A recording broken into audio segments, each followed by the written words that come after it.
Bienvenue sur France 24. C'est avec les honneurs militaires qu'Emmanuel Macron a quitté l'Algérie ce samedi après 3 jours de visite.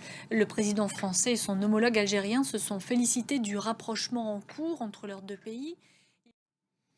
Le Sahara occidental au cœur d'une nouvelle brouille entre le Maroc et la Tunisie. Vendredi, Rabat avait annoncé le rappel de son ambassadeur à Tunis après l'accueil par les autorités tunisiennes du chef des indépendantistes sahraouis du Front Polisario.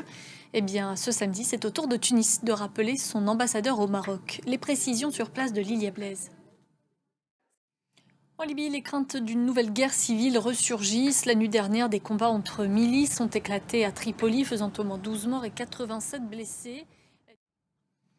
En Ukraine, la situation autour de la centrale nucléaire de Zaporizhia continue de susciter les plus vives inquiétudes. Il y aurait désormais des risques de fuite radioactive et d'incendie, selon l'opérateur nucléaire ukrainien Energoatom. Kiev et Moscou, de leur côté, continuent de s'accuser mutuellement de bombarder le site. Alice Broga. Au Pakistan, les autorités comparent déjà les inondations de ces dernières semaines à celles de 2010, lorsque 2000 personnes avaient trouvé la mort. Au Vatican, le pape François prépare sa succession. Il a créé ce samedi 20 nouveaux cardinaux. Nous allons à présent à Cuba, qui traverse sa pire crise économique en 30 ans. Au quotidien, pour les habitants, cela se traduit par une pénurie de produits alimentaires, de médicaments et de carburant. En cause, la pandémie de coronavirus et aussi le renforcement de l'embargo économique des États-Unis. Stéphanie Pérez et Christophe Kenck.